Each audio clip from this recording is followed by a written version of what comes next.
Welcome to red TV. నేను మీ తేజ. ప్రస్తుతం మనతో పాటు సీనియర్ జర్నలిస్ట్ తాము బాలాజీ గారు. నమస్తే సార్. నమస్తే. సో ఉత్తరప్రదేశ్లో జరిగిన ఒక ఘటన.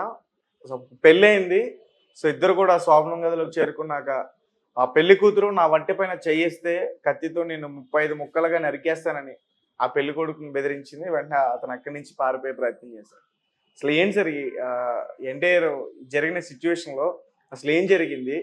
ఆ అమ్మాయికి అంటే ఎవరైనా బాయ్ ఫ్రెండ్ ఉన్నారా, లేకపోతే ఇతర వేరే కారణాలు ఏమైనా ఉన్నాయా? ఇదొక విచిత్రమైన సినిమాటిక్ కేసు. అంటే మన కామెడీ, వాళ్ళకి ట్రాజెడీ. ముఖ్యంగా అబ్బాయికి ట్రాజెడీ. వినే వాళ్ళకి ఇది కామెడీగా అనిపిస్తుంది. సో ఒక సినిమాటిక్ గా కూడా ఉంది. ఇది మామూలుగా సినిమాలో పెట్టాల్సిన దృశ్యం అనమాట. ఇది కామెడీగా పెడుతుంటారు, కమెడియన్స్కి ఇలాంటి సీన్లు పెడుతుంటారు. కానీ ఇది సీరియస్ విషయమే. నిజానికి ఈ మధ్యకాలంలో మనం కూడా చెప్పుకున్నాం. సోనం రాజా రఘువంశిని చంపేసింది. అవును. తర్వాత గద్వాల్లో సర్వేయర్ తేజేశ్వర్ని ఐశ్వర్య అనే అమ్మాయి చంపేసింది రీసెంట్గా. మొన్న కూడా పెళ్లికి ముందు ఒక అబ్బాయిని చంపేసింది. తర్వాత కరీంనగర్లో నిశ్చితార్థమైనాక ఆ అబ్బాయితో ఫోన్లో మాట్లాడుతూ కాబోయే భర్తతో సిగ్నల్ సరిగా లేదు, కొద్దిగా బయటికి రా అని చెప్పింది గోముగా. మనోడు స్వీట్గా మాట్లాడుతుంటే బయటకు వచ్చాడు. రాగానే ఇద్దరు వచ్చి కత్తులతో పడి చంపేశారు. ఇలాగా సో జరుగుతుంది చాలా. ఈ మధ్యకాలంలో భయపడిపోతున్నారు. అమ్మ తల్లులారా, మమ్మల్ని చంపకండి, చంపే ధైర్యం ఉన్నప్పుడు చెప్పే ధైర్యం లేదా, మీకు ఇష్టం లేదని చెప్పచ్చు కదా అనేది అంటున్నారు. సో ఇది ఈ మధ్యకాలంలో బాగా పెరిగాయి. అయితే ఇప్పుడు జరిగిన కేసు కొద్దిగా డిఫరెంట్ కేసు. ఇది వైలెన్స్ అవ్వాల్సింది అవ్వకుండా వాడి అదేదంటారు చుడి బాగుంది అబ్బాయిది. సో ఇది ఎట్లా జరిగింది, ఏం జరిగింది అనేది చెప్పుకుంటే, ముందుగా ఇది ఉత్తరప్రదేశ్లో ప్రయాగరాజ్ అని ఉంటుంది. ప్రయాగరాజ్లో ఏడిఏ కాలనీలో కెప్టెన్ నిషాద్ అనే అబ్బాయి ఉంటాడు. అబ్బాయికి 26 ఏళ్ళు. ఆ అబ్బాయికి మొన్న ఏప్రిల్ 29న సితారా అనే అమ్మాయితో పెళ్ళయింది. సో పెళ్ళైనాక 30th ఇంటికి తీసుకొచ్చారు. మే 2న రిసెప్షన్ జరిగింది. సో అదే రోజే శోభనానికి కూడా ఏదో మంచి ముహూర్తాలు చూస్తారు కదా, వీళ్ళు కూడా అలాగ ముహూర్తం చూసి శోభనం రోజు ఏర్పాటు చేశారు మంచిగా. బయటంతా ఇంట్లో అంతా హడావిడి ఉంది, బంధువులు ఉన్నారు, ఇంకా కొత్త పెళ్లి వాతావరణం అంతా ఉంది. సో ఆల్రెడీ ఈమె ముందుకు వెళ్ళి ఉంది, మనోడు లేటుకి వెళ్ళాడు. సో మామూలుగా అంటే రెగ్యులర్గా సినిమాటిక్ శోభనాల్లో ముందు భర్త ఉంటాడు, పాలు తీసుకెళ్తుంది, అట్లా జరగలేదు ఇక్కడ. సో ఈమె వెళ్ళింది, బెడ్ మీద కూర్చొని ముసుగేసుకుని, వాళ్ళు మామూలుగా నార్త్ ఇండియాలో పైన వేసుకుంటారు, అలాగే వేసుకున్నారు. వేసుకొని కూర్చొని ఉంది. మనోడు లోపలికి వెళ్ళాడు, సిగ్గుపడుతుంది అనుకున్నాడు మనోడు. లోపలికి వెళ్ళి తలుపేసి చూస్తే ఆమె సడన్ కత్తి చూసింది. కత్తి అది బాగా పదునైన కత్తి ఎక్కడ లోపల పెట్టుకునింది. తీసి నన్ను తాకితే నేను 35 ముక్కలు చేస్తానని చెప్పింది. ఫస్ట్ డైలాగ్ ఇది. ఇతనితో మాట్లాడాను ఫస్ట్ డైలాగ్ అన్నమాట. ఇతనికి ఎలా రియాక్ట్ కావాలా అంటే, ఇది ఏమన్నా ప్రాంక్ చేస్తుందా అంటే, మామూలుగా ఈ మధ్య ప్రాంక్ చేస్తా ఉన్నారు కదా అమ్మాయిలు అబ్బాయిలు, ఇది ఏమన్నా ప్రాంకా అని అతను సరదాగా అంటే, అమ్మాయి సీరియస్గా ఉంది. నేను అమన్ ప్రాపర్టీ అనేది పైగా నేను ఇదే మాట, నేను అమన్ ప్రాపర్టీ, నన్ను తాకే హక్కు అమ్మనికి మాత్రం ఉంది, నీకు లేదని చెప్పింది. సో వీడికి అర్థమైంది ఇది ప్రాంక్ లాగా లేదు, ఇంత సీరియస్గా ఉంది అని. వీడికి ఒక్కసారిగా భయం వేసింది. భయం వేసి ఎవరు ఏంటంటే, నువ్వు తాకద్దు, నువ్వు కూర్చో అక్కడ అని చెప్తే వీడు వెళ్ళి అక్కడ సోఫా ఉంటే చిన్నది బెడ్రూమ్లో సోఫాలో కూర్చున్నాడు. ఇంకా అమ్మాయి మిడ్-నైట్ వరకు అలాగే కత్తి పట్టుకొని కూర్చుంది. బయటకు కూడా బయటికి బెదిరించి లోపలే కూర్చోబెట్టింది. వీడికి ఏం చేయాలో తెలియదు. ఇప్పుడు పడుకుంటే చంపుతుందేమో భయం. ఆల్రెడీ వీడికి మైండ్లో ఇట్లాంటివి వస్తున్నాయి, చంపుతుంది. వీడేమనుకుంటున్నాడు, నేను కూడా హెడ్లైన్ అవుతానేమో, నా బాడీ హెడ్లైన్లో ఫోటో వస్తుందేమో అని ఒక భయం పడి నిద్రపోలే. అమ్మాయి ఏమో అర్ధరాత్రి తర్వాత నిద్రపోయింది మంచిగా.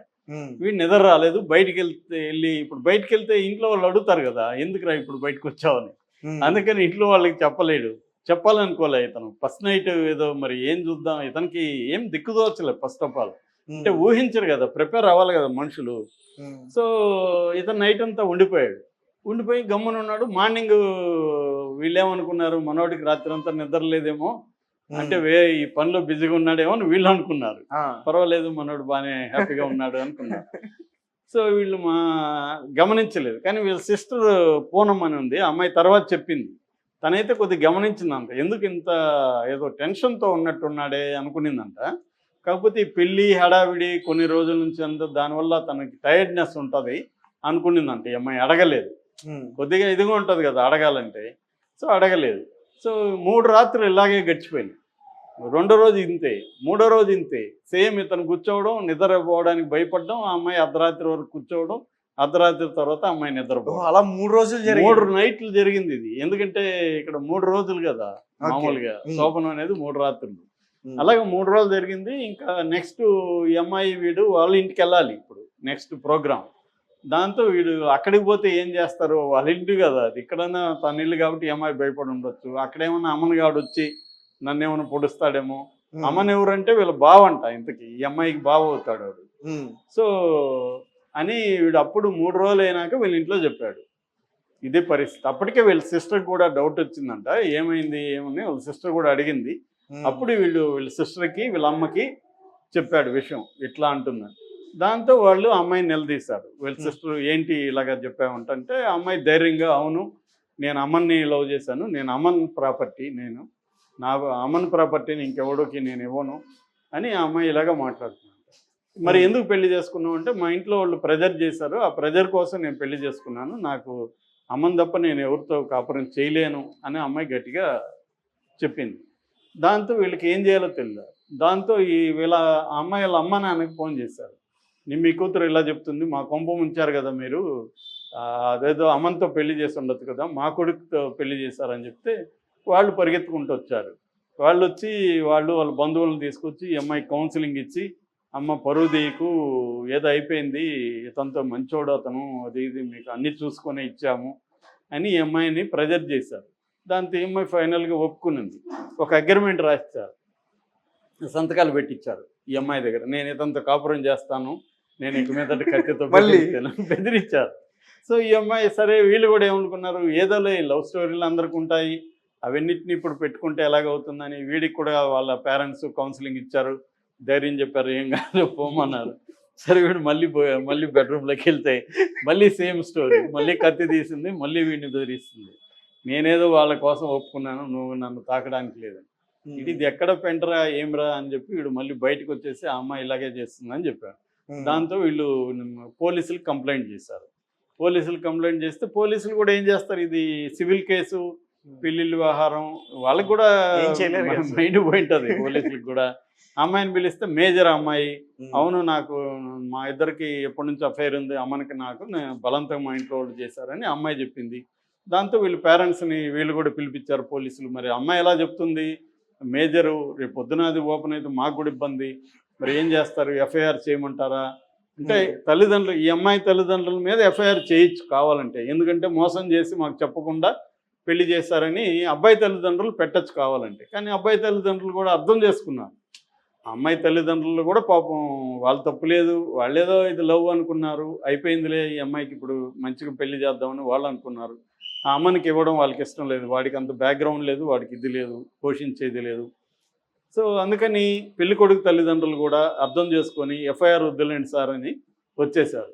దాంతో ఈ అమ్మాయి తల్లిదండ్రులు ఇంకా మళ్ళీ సివిల్ అగ్రిమెంట్ రాసుకొని కోర్టు ద్వారా విడాకులకు అప్లై చేసి వాళ్ళు అమ్మాయిని ఏడుస్తూ తీసుకొచ్చేసారు. ఇప్పుడు ఆ అమ్మాయి వాళ్ళ నాన్న కూడా మీడియాతో మాట్లాడాడు. ఆయన కూడా ఏమంటున్నాడు, ఇది మా కర్మ, మాకు ఇప్పుడు అవమానాలు మిగిలాయి, కనబడినవడంతా అడుగుతా ఉన్నాడు, పోలీసులు ఒక పక్క స్టేట్మెంట్లు ఇవ్వండి అని వాళ్ళు వచ్చి గొడవ చేస్తున్నారు, మా బతుకు ఇలాగ అయిపోయింది అని వాళ్ళు చెప్తున్నారు. అబ్బాయి తల్లిదండ్రులు మేమేం నేరం చేసాము, ఇంత ఖర్చు పెట్టి పెళ్లి చేసాము, గ్రాండ్గా అమ్మాయికి నగలు పెట్టాము, ఇంత చేసాము, ఏదో మనోడు సెటిల్ అవుతున్నాడు కదా మేము అనుకున్నాము, ఇప్పుడు మా బంధువులంతా అగుడైంది, ఇంకెవడిస్తాడు పెళ్ళిని, వీళ్ళు ఏమన్నా తప్పుందేమో అనుకుంటారు, ప్రచారం జనాలు రకరకాలుగా ప్రచారం చేస్తారు.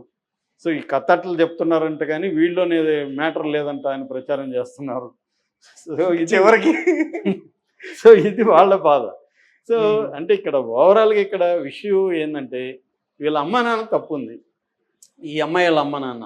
ఎందుకంటే ఈ అమ్మాయికి వేరే పెళ్ళి ఇష్టం లేదని అమ్మాయి చెప్పింది. చెప్పినప్పుడు వాళ్ళు బలవంతంగా అమ్మాయిని రుద్ది కన్విన్స్ చేసి ఎమోషనల్ బ్లాక్మెయిల్ చేసి పెళ్లి చేశారు. అది రాంగ్. వాళ్ళు ఒకసారి చెప్పినాక పెళ్లి చేయకూడదు అమ్మాయికి, కనీసం కొద్ది రోజులు గ్యాప్ ఇచ్చి, ఒకవేళ ఏమన్నా అమ్మని వద్దనుకుంటే అప్పుడు చేయాలి, లేదు అమ్మనే నేను పెళ్లి చేసుకుంటా అంటే నీ ఫేట్ ఎలా ఉంటుందో ఇల్లని వదిలేయాలి. అంతే తప్ప వీళ్ళు అమ్మాయిని ఫోర్సిబుల్గా చేసి ఇప్పుడు ఏమైంది, ఆ అబ్బాయి వాళ్ళ కుటుంబం ఎంతో సఫర్ అవుతుంది కదా, అబ్బాయి కుటుంబం. అవును. ఈ వీళ్ళకి కూడా పరువు పోయింది కదా, ఊర్లంతా ఇదైంది. ఇప్పుడు చచ్చినట్టు అమ్మను డామినేట్ చేస్తాడుగా, వాడు చిద్విలాసం ఉన్నట్టున్నాడు వాడు. ఎక్కడికి పోతుంది ఆ ప్రాపర్టీ అని. సో అలా ఇప్పుడు ఏమైందంటే ఈ అమ్మాయి వాళ్ళ తల్లిదండ్రులది తప్పు కనబడుతుంది. రెండోది, ఈ అమ్మాయి కూడా కత్తితో మొగుడిని బెదిరించగలిగిన ధైర్యం ఉన్నప్పుడు గట్టిగా చెప్పుండాలి నేను పెళ్లి చేసుకోనని. అప్పుడే ఈ అబ్బాయికి చెప్పుండాలి, అరే బాబు మా వాళ్ళు బలవంతం చేస్తున్నారు, నాకు అమ్మ నానేవాడు ఉన్నాడని పెళ్లికి ముందు ఈ అబ్బాయితో చెప్పునింది అనుకో, ఈ అబ్బాయి ఆపేసి ఉండేవాడు కదా. సో ఆ అమ్మాయి తప్పు ఉంది. కాకపోతే ఇక్కడ ఏంటంటే వీడిప్పుడు మంచిగా జరిగిందిలే అన్నట్టుగా ఉన్నాడు పెళ్లి కొడుకు. ఎందుకంటే నన్ను చంపలేదు కనీసం వాళ్ళ సిస్టర్ అదే అంటుంది పూనం, ఫైనల్గా మా పోతే పోయింది, డబ్బులు పోతే పరువు పోతే పోయింది, ప్రాణాలు మా అన్న ప్రాణాలు అయితే ఉన్నాయి, ఎందుకంటే ఈ మధ్య చూస్తున్నాం కదా భయం వేస్తూ ఉంది అనేది వాళ్ళ సిస్టర్ అంటుంది. అది వాస్తవం కూడా. సో దీని నుంచి ఏంటంటే అమ్మాయిలకి మనం ఇవ్వాల్సిన పిలుపు ఏంటంటే, తల్లులారా మీకు ఇష్టం లేకుండా పెళ్ళిళ్ళు చేసుకొని వాళ్ళని చంపేయద్దండి. వాళ్ళకి వాళ్ళ మీద ఆధారపడిన వాళ్ళు, వాళ్ళ కుటుంబాలు ఉంటాయి జీవితాంతం. ఇప్పుడు ఏజ్లో 26 ఇయర్ ఏజ్లో ఒక బిడ్డను కోల్పోతే ఆ కుటుంబం జీవితాంతం వేదనలో ఉండిపోతారు కదా. ఎందుకంత ఇది కొట్లాడండి, మాకు లేదని చెప్పండి, ఇష్టం లేదని చెప్పండి. ఎందుకు పెళ్లి చేసుకొని ఇంత క్రూయల్గా చంపేస్తారు? చంపినాక మీ జీవితాలు కూడా జైళ్ళల్లో పోవాల్సిందే కదా. కాబట్టి ఏంటంటే థింక్ చేయాలి. తమకి ఒకవేళ ఇష్యూని ఎలా సాల్వ్ చేసుకోవాలో అర్థం కాకపోతే సైకాలజిస్టులను కలవాలి, లేదా మంచి ఫ్రెండ్స్ ఉంటే వాళ్ళతో మాట్లాడాలి. ఇవన్నీ చేయకుండా మనమే ఆలోచిస్తూ ఉంటే మనకి ఇదే సొల్యూషన్, ఇంకే దారి లేదనిపిస్తూ ఉంటుంది. ప్రతి సమస్యకి మల్టిపుల్ పరిష్కారాలు ఉంటాయి, అందులో ఏది బెటర్ అనేది చూసుకోవాలి. ఎప్పుడైనా కూడా గుర్తుపెట్టుకోవాల్సిన అంటే క్రైమ్ దగ్గరికి వెళ్ళకూడదు మనం.